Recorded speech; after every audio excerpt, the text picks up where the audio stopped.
Hello, this is David Hess from the Bookman in Orange, coming to you today for our weekly segment of things found in old books. So let's get started.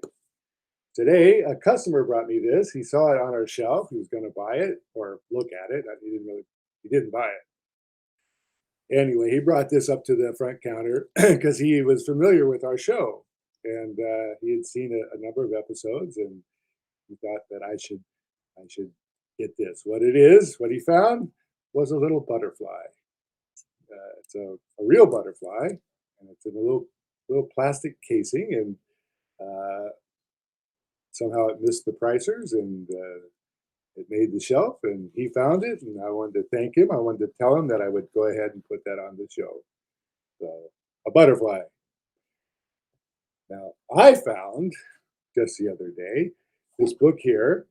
It's called The Trail of 98, a Northland Romance by Robert W. Service. Pretty famous poet, but this is not his poetry. This is an actual novel. And in this novel, I found this little slip of paper. And again, we talked about leaves before. Inside the slip of paper looks like a maple leaf. So we got the maple leaf. Now, the book has no date on it, but someone had penciled in there 1909. Now, I don't know how accurate that is. But if that's of any indicator, the paper itself is not dated as well. What it is, it says a Battery D 1920, Battery D 122nd Field Artillery. It's a memorandum. Annual tour of duty. The following uniforms and equipment are prescribed for enlisted men. And it has a whole list of for enlisted men. You got the shirt, then you got the campaign hat, the chin strap, and that's on their person. And then over here is enlisted men stuff that should be in their backpack: towel, trousers, coat, denim, and then the stuff that should be in their locker, the foot locker, blankets, white shirts, swimming suit, athletic suit, and there's some handwritten notes and other things that were meant to be in the stuff. And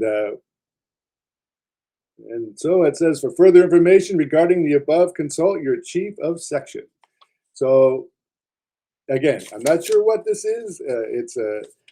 I'm sure what it is, but I'm not sure how old it is or what war. I have a feeling it's for World War I era soldier, and it was folded up holding a leaf in this book. But also in the same book, turn to the back here, are these two coupons from Walgreens, 1932. And what it is it says this coupon is worth 5 cents towards the purchase of 1 quart of carry-out ice cream. Rich, smooth, creamy, delicious. So you got 5 cents towards a carry-out ice cream. But on the back is it's actually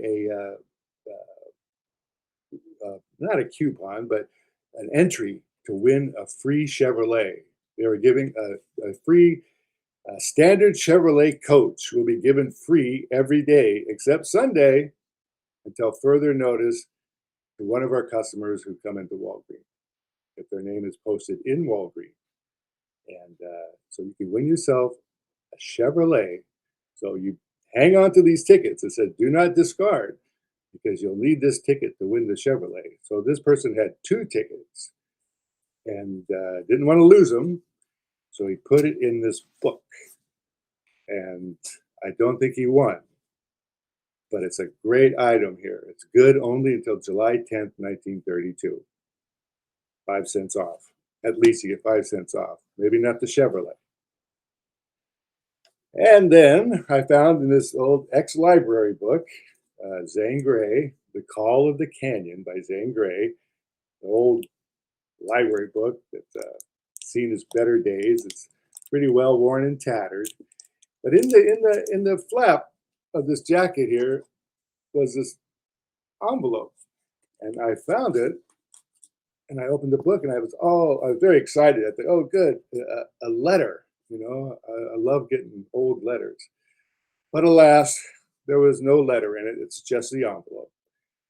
But I thought the envelope was interesting enough because it's dated 1952, and it's coming from the sender. It was Flagstaff, Arizona, and it's going to Cloverdale, California. And it's got the little Western motif of the cowboys on the corner here, and the little 3-cent stamp up here, 3 cents. And it was mailed in January 9th, 1952. But I thought it just, with the book, the old Zane Grey thing, and the Western motif, and back in '52, Flagstaff was probably a very small town, a little small desert town.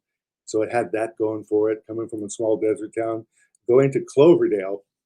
And I looked up Cloverdale because I live in California. This is Cloverdale, California. I've never heard of Cloverdale. It's way up above San Francisco. And even today, there's only like 8,000 residents. So in 1952, I can't imagine it would be much bigger than that. So it's going from one little small town in Flagstaff to another little small town in California, uh, with a mystery letter that was inside that will never be known what it was. I did like this a lot. I liked it. And finally, from my archives, I found this a while ago, and I've stored it away ever since because it's just too good to lose. It's an advertisement from about 1865 is the date on it. And what it is, it's an advertisement for Johnston's Fluid Beef, Bovril. Bovril. It's a liquid beef, just in case you want to round out your meal without chewing. I don't know. Maybe it's like a beef broth. I don't know. They have like all kinds of page, a couple pages of small print literature, what it does, and on the back it's even smaller and more verbose. And I read through it, but I kind of lost interest. I just like the idea that it was liquid beef, and but you can get Johnston's Bovril lozenges. You want that beef flavor to linger, you can chew on one of those. And you have beef beef iron and quinine wine to go with your dinner, I guess. And beef flour soup, and so it says it is served hot at the leading hotels and refreshment buffets. So I guess in 1860 something, this is actually from England as well. So it's not just, I had a feeling that maybe they had some excess beef laying around to decide what we're going to do with all this extra beef. So let's just write up a pamphlet and sell it as liquid beef.